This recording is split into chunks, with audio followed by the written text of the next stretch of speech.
यही एक 4 साल की बच्ची ने अपने बाबा के जुलजना की सुबह से लिपट कर आया, मेरे बाबा के जुलजना, मेरे बाबा को मक्तल में ना ले जा। ये वो मकाम है अजीजों, करबला तो इंसान आते ही रोने के लिए, और इस मकाम पर हर शहीद यहाँ से गया, फिर हर शहीद का लाशा भी इसी मकाम पर आया।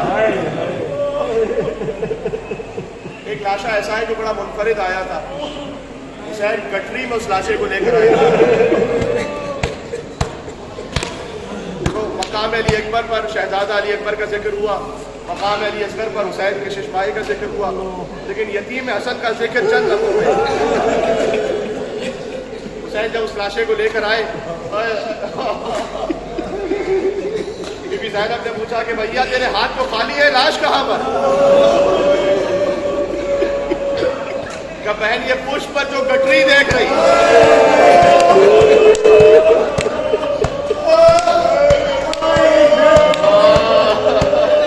खुदा किसी माँ को ये मंजर ना दिखाए कि 13 साल के नौजवान की मैयत टुकड़े टुकड़े हो गई हो।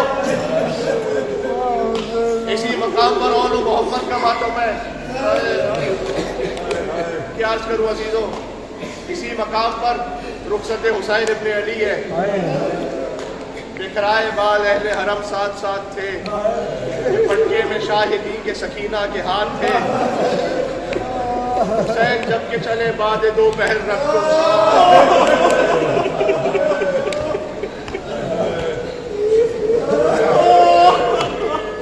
न था कोई के जो थामे रखा बेतौसन को।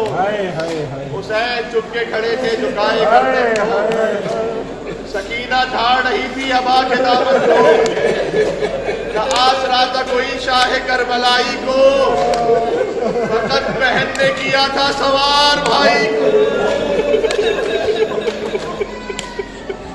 इसी मकाम से हुसैन का सुल्तना बढ़ा, इसी मकाम पर खाली सुल्तना आया। 4 साल की बच्ची ने सवाल किया, असुकिया अभी अब कुतिल अफशाना, ये बता बाबा को कुछ पानी पिलाया था क्या?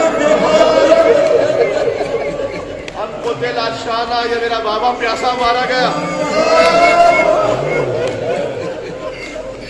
देखो अल्लाह जाने फिर किसने कब आना इस मकाम पर। अल्लाह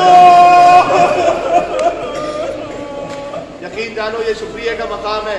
ऐ मौला, ये हाथ कहाँ इस काबिल थे कि आपकी जरी तक पहुँच सकते, ये निगाहें कहाँ इस काबिल थी कि आपके गुंबद को देख सकती हो, ये कदम कहाँ इस काबिल थे कि आपके हरम में जा सकते।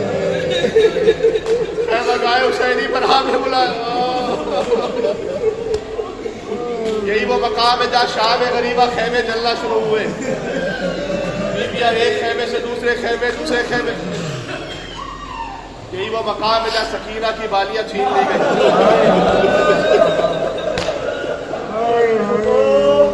एक जुमला कहता हूँ मसाइब का, अब इससे ज्यादा तो शायद कैफियत का बयान हो नहीं सकता। यही वो मकाम है जहाँ एक बच्ची के रुखसारों का रंग बदल गया।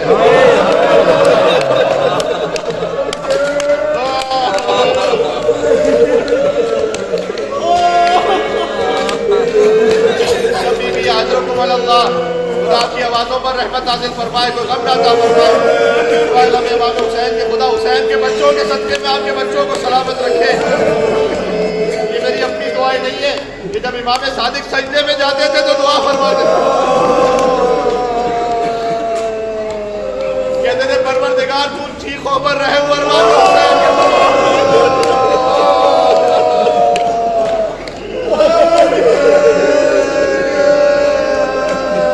जो यहाँ भी बुलंद आवाज से फरियाद करके ना रो सके वो कहाँ रोएगा।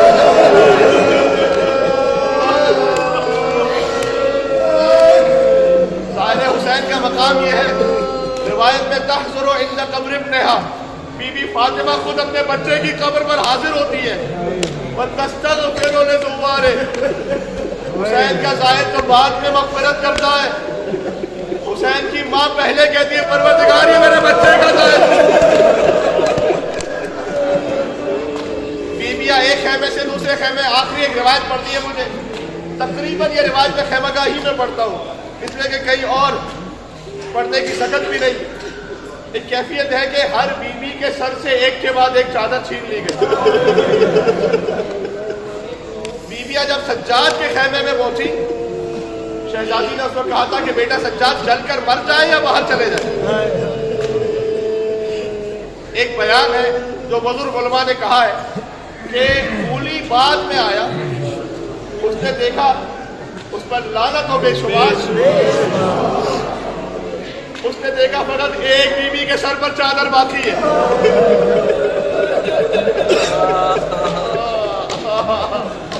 तो समझ गए मैं क्या कहना चाहता हूं।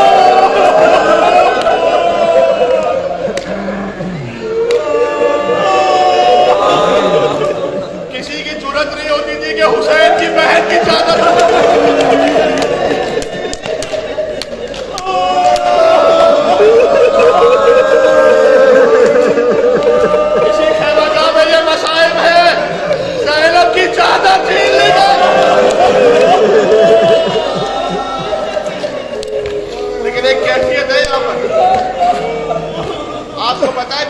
चादरें कैसे छीनी गई थी? पैसे की अलिया मार मार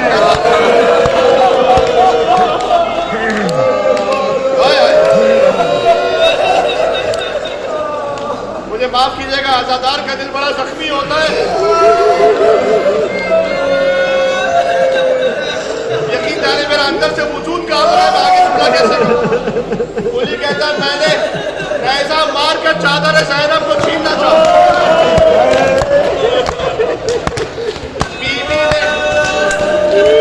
बीबी ने एक तरफ से चादर को थाम लिया,